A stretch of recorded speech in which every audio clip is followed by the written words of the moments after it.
இன்னைக்கு நீங்க போனா நந்தி கிராமங்கிற இடம் இருக்கு, கீழே சொன்னனே, அங்க போனா பரதனும் ஆஞ்சநேயரும் கட்டி தழுவி கொண்டிருக்கும் விக்கிரகம் அதுதான் அங்க வச்சிருக்கா. இப்ப எத்தனை தழுவல் பாருங்க, ஒரு தழுவல் ராமனும் ஆஞ்சநேயரும் தழுவிட்டது.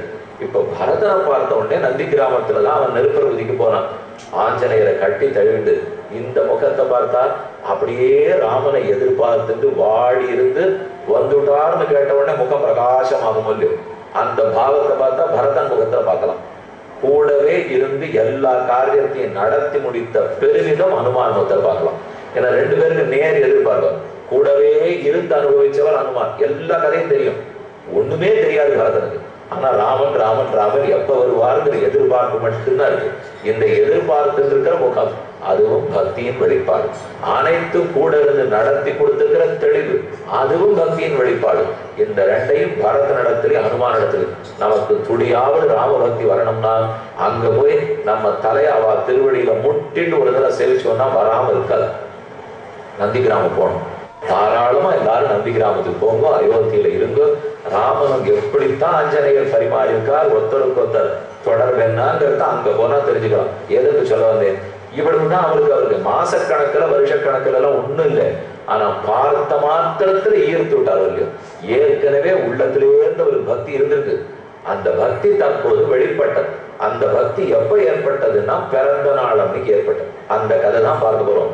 மார்கழி மாசத்து மூல நட்சத்திரத்திலே ஆஞ்சநேயருடைய திருவவதாரம். கேசரி என்னும் வானரோத்தமனுக்கும் அஞ்சனா என்னும் உத்தமைக்கும் இருவருக்குமாக பிறந்தவர் தான் வானரோத்தமரான ஆஞ்சநேயர். அஞ்சனாத்ரின்னு திருமலைக்கு திரேதாயுகத்தில் பேர். 4 யுகத்திலே வெங்கடேச பெருமானுடைய மலைக்கு 4 பேர், எல்லாரும் தெரிஞ்ச பேர். ரிஷபாத்ரி, அஞ்சனாத்ரி, சேஷாத்ரி, வெங்கடாத்ரி என்று 4 பேர் சொல்லுவார். சேஷாச்சல, ரிஷபாச்சல, அஞ்சனாச்சலன்னு ரீசன் நம்ம படிக்கிறோம் இல்லையோ, சுப்பிரபாதத்தின் போது வெங்கடேச பிரபத்தின் போதெல்லாம் படிக்கிறோமே. அதுல முதல் யுகத்துல ரிஷபாத்ரின்னு பேர். ரிஷபாசுரன் ஒருத்தன் இருந்தா அவன் பேரால் ரிஷபாத்ரி. அடுத்த யுகத்துல அஞ்சனாதேவி அந்த மலையில இருந்து தான் தபஸ் பண்ணிருக்கார். அப்ப வேங்கடவன் வராக பெருமானா முன்னாடி இருந்திருக்கார். கலியுகத்துலதான் வேங்கடவன் வந்தார். ஆனா கிருதயுகத்திலேருந்து வராகர் தான் அந்த ஊருக்கு பெருமாள். பக்கத்துல புஷ்கரணி இருக்கும் இல்லையோ, பெருமாள் திருப்பதி வெங்கடேசன செய்தி போச்சு கோனேரிங்கிற சுவாமி புஷ்கரணி. சுவாமி புஷ்கரணியின் கரையில இருக்கிறவர் தான் வராக பெருமாள். அவர் தான் ஆதிவராகர், அந்த ஊருக்கு அதிபதி. வந்து சேர்ந்த பெருமாள் தான் வெங்கடேசர், ஊரு பெருமாள் அவர் தான். அவர் வரச்சே ஒரு இடம் கேட்டான், நான் இங்க இருந்து தவம் பண்ணலான்னு இருக்கேன், எனக்கு கொஞ்ச நாளைக்கு இடம் கொடுக்குறீரான்.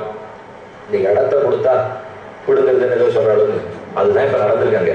அவர் வராக பெருமானுடைய இடம், அதை வெங்கடேசருக்கு வாங்கிட்டார். அப்பவே அவர் சொன்னார், இது இடம் ஒண்ணுதான் இடம் போடுதுன்னு எனக்கு தெரிஞ்சு போச்சு, பரவாயில்ல கொடுக்குறேன், ஆனா ஒரே ஒரு நிபந்தனை மட்டும் வச்சுக்கோ, யார் எங்க ஊருக்கு வந்தாலும் முதல்ல என்னை வந்து நமஸ்கரிக்கணும், என்ன பிரசாதமா இருந்தாலும் முதல்ல எனக்கு வரணும், என்ன கோட்டி சாத்துவரே கல்யாணம் உற்சவம் எதுவா இருந்தாலும் முதல்ல எனக்கு நடக்கணும், எனக்கு நடந்த அப்புறம் தான் அவருக்கு போகணும். சரின்னு பெருமாள் அன்னைக்கு எடுத்துட்டா இன்னி வரைக்கும் நடக்கணும். இன்னைக்கும் விஷயம் தெரிஞ்சு சேவிக்கிற பக்தால் நேர வெங்கடேசனை சேவிக்க போக மாட்டான். கோனேரியில குடிச்சுட்டு நீராடி வராக பெருமாளை தரிசனம் பண்ணிட்டு தான் பெருமாளை சேவிப்போம். முதல்ல கீழே நாச்சியார் சன்னதி திருச்சானூர்ல சேவிச்சணும். அதுக்கப்புறம் மலைக்கு போய் கோனேரியில குளிக்கணும். கோனேரியில குளிச்சு வராக பெருமானை சேவிக்கணும். அதுக்கப்புறம் வெங்கடேசனை தரிசிக்கணும். வனம் வந்துட்டு மலையை தொட்டு கும்பிட்டு விட்டு திரும்பி வந்துடும். இதுதான் திருப்பதிக்கு சேவிக்கிறதுக்கு இருக்கிற வழி வச்சிருக்கா. எதுக்கு சொல்ல வந்து, அந்த அஞ்சனாதேவி இருந்து தபஸ் பண்ணின மலைக்கு அஞ்சனாத்ரிங்கிற பேர் ஏற்பட்டது. இப்ப வண்டியில நம்ம போறச்சே கூட பேர் போடுவோம், நாராயணாத்ரி, கருடாத்ரி, அஞ்சனாத்ரி, ரிஷபாத்ரி, சேஷாத்ரி, வெங்கடாத்ரி, இதெல்லாம் நம்ம மலைக்கு இருக்கிற பெயர். எதுக்கு சொன்னேன்னா, ஆஞ்சநேயர் பிறந்ததே அந்த அஞ்சனா பர்வதத்தினுடைய சிறப்பால தான். இது இத்தனை சரித்திரமும் உத்தர ராமாயணத்தில், அதாவது ராமாயணம் உத்தர காண்டத்தில் அகஸ்தியர் ராமனுக்கு ஹனுமானுடைய பெருமை சொல்றார். நம்ப முடியுதா? ராமன் உட்கார்ந்துருக்கார், பட்டாபிஷேகம்லாம் ஆயிடுச்சு, நாட்டை நடத்திட்டு இருக்கார். நிதானமா ஒரு நாள் அகஸ்தியர் வந்தார். காட்டுக்கு போறச்சே ராமன் தேடி பிடிச்சு அகஸ்தியர் தரிசனத்துக்கு போனார். அந்த அகஸ்தியருக்கு இப்ப ராமனை பார்த்து கொஞ்சம் பேசிட்டு இருப்போம், அவருக்கு நிறைய கதை சொல்லணுங்கிற விருப்பம். அந்த எண்ணத்தோட தான் அகஸ்தியர் வருகிறார். உத்தர காண்டத்தில் ரொம்ப ஆச்சரியமான சர்க்கங்கள், அதுல இந்த சில ஸ்லோகங்கள் மட்டும் வாசிக்கிறேன். அவ 2 பேரும் பேசிக்கிற, ராமனே ரொம்ப பெரிய வீரன் சக்கரவர்த்தி, அகஸ்தியரோ பெரிய ரிஷி பிரம்ம ரிஷி. ஆனா இவா 2 பேரும் பேசுறது ஆஞ்சநேய பிரபாவம். இவர் எப்படி பிறந்தார், எப்படி வளர்ந்தார், ஏன் ஊரெல்லாம் அவர் கொண்டாடுறதுன்னு ராமனுக்கு ஒரு கேள்வி நேர்ந்து சொல்றேன். இப்ப புதுசா இந்த ஸ்லோகத்தை படிக்க போச்சே இன்னொரு நவரசம் ராமன் சொல்ல போல இருக்கும். இத்தனை நாள் வெவ்வேறு நவரசம் பார்த்தோம் இல்லையோ, இவர் புதுசா ஒரு ரசம். இது முடிந்த பிற்பாடு அகஸ்தியர் ஒரு நவரசம் சொல்ல போறார். ராமன் சொல்லி இருக்கிறது ஆஞ்சநேயரை பத்தி இந்த 9 குணங்கள் யார்கிட்டையும் இல்லையேங்கிறார். அகஸ்தியர் சொல்லி கதையெல்லாம் சொல்லி முடிச்சுட்டு, ராமா நீ 9 சொன்னீங்க, இந்த 9ஐயும் சேர்த்துக்கோ, இந்த 9 குணங்களும் அனுமான இடத்துல தான் இருக்குங்கிறார். அப்ப இந்த கதை ஆரம்பிக்கிறச்சே ஒரு 9, கதை முடிக்கிறச்சே ஒரு 9, நேத்திக்கு நாம பார்த்த 3 9, இத்தனை ஆஞ்சநேயர் இடத்துல அத்தனை ரசம். இத்தனை எத்தனை நாள் என்னால் இப்ப 45 ஆச்சு, நாளே 45 தான். அவர் இருந்த பழகின நாளே 45.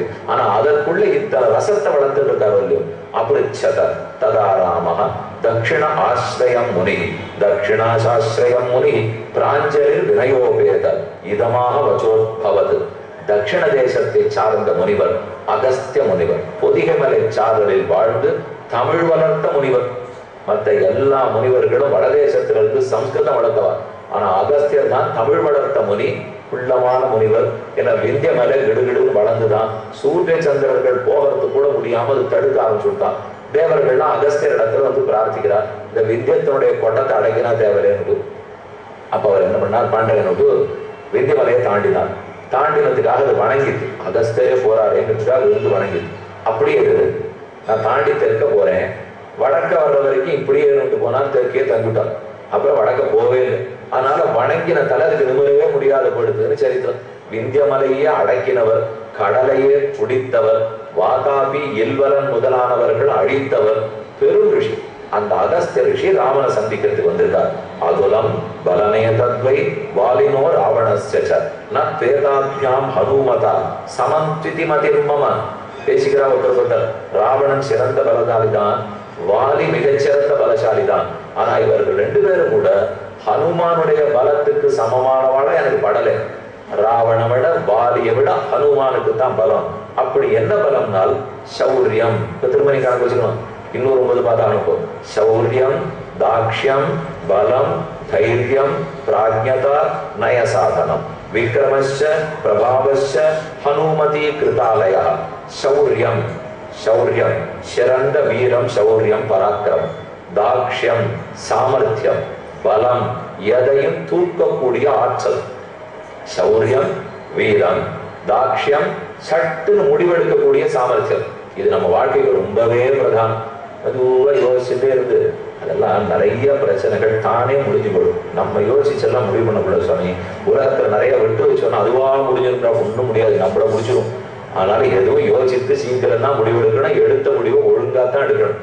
அந்த சாமர்த்தியத்தை தான் சொல்றார். சௌரியம், தாக்ஷ்யம், பலம். சஞ்சீவ மலையை தூக்கினார் இல்லையோ அந்த பலம்.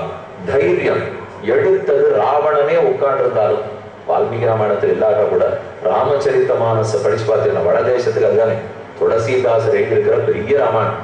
இப்பவும் சித்திரக்கூடத்துக்கு போனீங்கன்னா துளசிதாசருடைய கோவில் ரொம்ப அழகா இருக்கும். அது யமுனா நதி, யமுனா நதிக்கு பக்கத்துல துளசிதாசருடைய சன்னதி ரொம்ப ரமணீயமா இருக்கும். சாந்தி ரசம் தவழும்.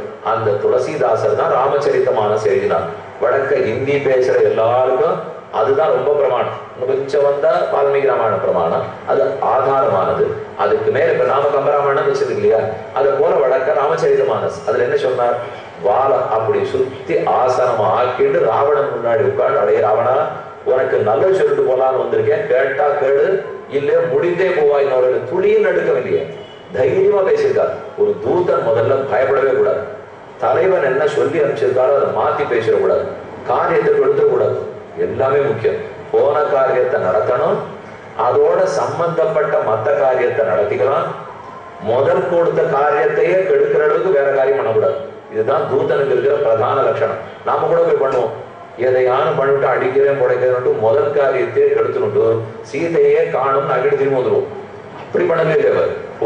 போனவர் நேரம் திரும்பி வரல, சுத்து முத்தும் சைன்யத்தை முழுக்க ஒரு பார்வை பார்த்துட்டாரு. அப்பதான் திரும்பி போனோடனே ராமன் கேட்பாரு, சீதையை மட்டும் பார்த்துட்டு வந்தீரா, எப்படி ராவணன் இருக்கார், லங்கை எப்படி இருக்கு, பலம் என்ன, அவருடைய பலவீனம் என்ன, எப்படி நாம தாக்குதல் நடத்தணும், இதெல்லாம் கேட்கறோம் இல்லையோ. அப்ப அது அத்தனையும் பார்த்துட்டு திரும்பி போனோம். இதுவே அவருக்கு இருக்கிற சாமர்த்தியம். அதனால பலம், பலத்துக்கு மேல தைரியம், எதையும் எடுத்து சொல்லும் தைரியம். பிராஜ்ஞதா, நல்ல அறிவாளி. பிராஜ்ஞனா இருக்காருன்னா ஞானமானா இருக்க வேண்டும் இல்லையோ. இது எல்லாமே இருக்கும். ஆனா அவருக்கு ஒண்ணும் வேத சாஸ்திரத்தினுடைய அறிவே கிடையாது சாமி. தர்க்க சாஸ்திரமோ வியாக்கரணமோ மீமாம்சையோ ஒண்ணும் தெரியாது. நல்ல வேலை செய்வார், ஆனா அவர் படிப்பில்லேன்னு இல்லை, அது முழுக்க படிச்சிருக்கார். 9 வியாக்கரணங்களையும் கற்றவர், பாஷா பிரவீணர், சங்கீத வித்வான், சச்சிவோத்தமன், அமாத்தியோத்மவன், அத்தனை பெருமை உண்டு. பிராஜ்யதா, நயசாதனம். நயசாதனம்னா ராஜநீதி தெரிந்தவர். இப்போ நான் ராமனோட இருக்கேன் பக்திங்கிறதுக்காக மால்யவான்ல ராமன் மறைஞ்சிருக்கிறச்சே நான் 4 மாசம் ராமனோட இருக்கேன், சுக்ரீவா உன்னோட வரலன்னு ஒரு சொல்லல பாருங்க. எத்தனை இப்பதானே சொன்னேன், நீங்க கூட உங்களுக்கு தோணிருக்கலாம், ஏன் இவர் ராமனோட இல்லாம சுக்ரீவனோட போயிட்டாருனால் அவர் மந்திரி, இப்பதான் ராஜா பதவி ஏற்றுட்டு இருக்கார், அவர் ஏதாவது தப்பு தப்பா பண்ணார்னா இனிமே தான் ராமகிட்ட சொல்லி இவர் தான் கொண்டு வந்திருக்கார். அப்ப நாட்டை சரிப்படுத்தி வாலிப்பிடியிலேன்னு வாங்கணும் இல்லையோ, அதற்குண்டான என்னென்ன அபிப்பிராயம் சொல்லணுமோ இவர் தானே சொல்லி ஆகணும். இவர் தம் பக்தியை மட்டும் பார்த்துட்டு ராமனோட தங்கியிருந்தார்னால் நாட்டை கவனிச்சிருக்க முடியாது. அது ராமனுக்கே பிடிக்காது. ராமனுக்கு பிடித்தது நாட்டு மக்களை முதல்ல பார்க்கணுங்கிறது. அப்ப தன் தலைவனுக்கு எது பிடிக்குமோ அதை செய்கிறவன் தான் தொண்டன், தனக்கு பிடிச்சதை செஞ்சுக்கிறவன் தொண்டன் இல்லை. அதனால்தான் ராமனுக்கு பிடிச்சது மக்கள், அதை ஒழுங்கா செய்வோம் அப்படின்னு கிருஷ்ணன் தெய்வோட போயிருக்கா. ராஜநீதி உணர்ந்தவன். சௌரியம், தாக்ஷ்யம், பலம், தைரியம், பிராஜ்யதா, நயசாதனம். விக்ரமச்ச பிரபாவச்ச. விக்ரமம், எதையும் உடைத்தெறிந்து கொண்டு எதிர்ப்புகள் வந்தால் கலங்காமல் முன்னேறும் தன்மை, அதுதான் விக்ரமம். விக்ரமம்னு சொல்லுவார். எத்தனை எதிர்ப்பு வரட்டுமே, மேலே மேலே மேலேன்னு போயிட்டே இருக்காரு. பார்க்கப்படும். இக்கரையில அக்கறைக்கு தாண்டினார். கடல் தாண்டும் போது 3 எதிர்ப்புகள் கிளம்பின. முதல்ல மைனாகமலை எதிர்த்திருந்து நீ தங்கிட்டு போன்னு சொல்லிட்டு, நாகமாதா சுரசாதேவி என் வாய் வழியா தான் போகணும்னு சொன்னான். அப்புறம் ஒரு சிம்ஹிகாங்கிற கன்னிகை, அவர் சாயாகிரகி, அவர் பறந்து போயிட்டு இருந்த நிழலை பிடிச்சு எடுத்து கொண்டுடணும்னு பார்த்தா 3ஐயும் ரொம்ப ஆச்சரியமா சமாளிச்சுட்டார். ஒரு அறிவிப்பு: டிசம்பர் மாதம் 1, 2, 3 ஆகிய தேதிகளில் தூத்துக்குடியில் உபன்யாசம் கலியுக தர்மம் எனும் தலைப்பில் தினமும் மாலை 6:30 மணிக்கு ராமையா ஹால், பாளையங்கோட்டை ரோடு, பழைய பஸ் ஸ்டாண்ட் அருகில், தூத்துக்குடியில் இதுவே அடியனுடைய முதல் முறை உபன்யாசம்.